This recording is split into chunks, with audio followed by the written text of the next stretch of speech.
انسان ہمیشہ سے کائنات کے بارے میں سوال کرتا آیا ہے، ہم کون ہیں، ہم کہاں سے آئے ہیں اور کیا ہم اکیلے ہیں؟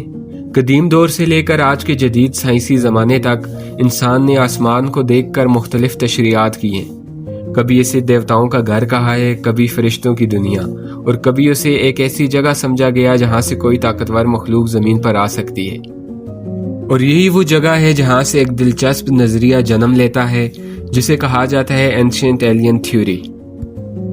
دنیا کی تقریباً تمام قدیم تہذیبوں میں آسمان کو خاص اہمیت دی گئی ہے۔ مصری تہذیب ہو یا مایا یا یونانی تہذیب، ہر جگہ ہمیں ایسی کہانیاں ملتی ہیں جن میں آسمان سے آنے والی طاقتوں یا مخلوقات کا ذکر ہوتا ہے۔ کچھ لوگ ان کہانیوں کو مذہبی عقائد سمجھتے ہیں اور کچھ جدید نظریہ ساز انہیں ایکسٹرا ٹیریسٹریل بینگز یعنی خلائی مخلوقات سے جوڑتے ہیں۔ لیکن یہاں ایک اہم بات سمجھنا ضروری ہے، یہ تمام کہانیاں مختلف ثقافتوں کی علامتی اور مذہبی تشریحات ہیں، نہ کہ سائنسی طور پر ثابت شدہ حقائق۔ جب ہم قدیم غاروں میں بنی پینٹنگز دیکھتے ہیں تو ہمیں جانور، شکار اور انسانی زندگی کے مناظر ملتے ہیں، لیکن کچھ لوگ ان تصاویر میں غیر معمولی اشکال دیکھ کر انہیں خلائی مخلوقات سے جوڑ دیتے ہیں۔ آثار قدیمہ کے ماہرین کے مطابق یہ تصاویر انسانی روزمرہ زندگی، عقائد اور فطرت کے مشاہدے کی نمائندگی کرتے ہیں۔ اب تک کسی بھی مستند تحقیق میں یہ ثابت نہیں ہوا کہ ان تصاویر کا تعلق خلائی مخلوق سے ہے یا نہیں۔ اہرام مصر دنیا کی سب سے حیرت انگیز قدیم تعمیرات میں شمار ہوتے ہیں۔ یہ سوال اکثر اٹھایا جاتا ہے کہ اتنی بڑی اور پیچیدہ تعمیرات قدیم انسان کیسے بنا سکتے ہیں؟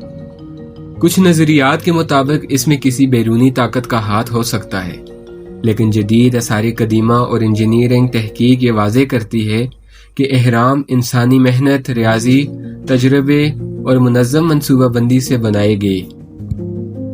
اس بات کی بھی واضح شواہد موجود ہیں کہ مصری انجینئرز پتھروں کو منتقل کرنے اور تعمیر کرنے کے مختلف طریقے استعمال کرتے تھے، اور یہ نظریہ کہتا ہے کہ ماضی میں کسی غیر زمینی تہذیب نے زمین کا دورہ کیا اور انسانوں کو علم یا ٹیکنالوجی فراہم کی۔ اس خیال کو بعض مصنفین نے اینشینٹ ایسٹروناٹ ہائپوتھیسس بھی کہا ہے۔ ان کے مطابق قدیم انسانوں کو اچانک علم، تعمیرات اور تہذیب میں ترقی ملی، جس کی وجہ شاید کوئی بیرونی مداخلت تھی، لیکن یہ بات بہت اہم ہے کہ اب تک اس نظریے کے حق میں کوئی سائنسی، جینیاتی یا آثار قدیمہ کا مضبوط ثبوت موجود نہیں ہے۔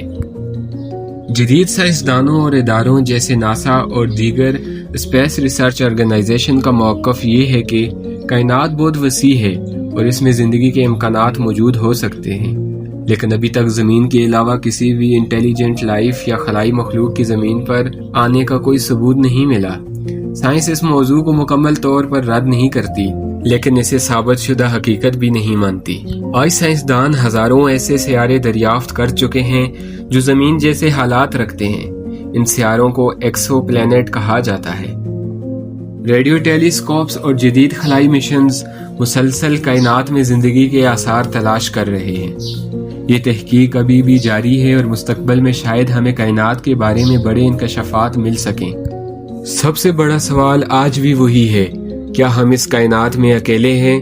یہ سوال انسان کو سوچنے پر مجبور کرتا ہے اور سائنس کو آگے بڑھنے کی تحریک دیتا ہے۔ چاہے اینشینٹ ایلین تھیوری درست ہو یا نہ ہو، یہ بات حقیقت ہے کہ کائنات ابھی بھی بہت سے رازوں سے بھری ہوئی ہے۔ یہ تھیوری دلچسپ ضرور ہے، لیکن موجودہ سائنسی شواہد کے مطابق یہ ایک ثابت شدہ حقیقت نہیں۔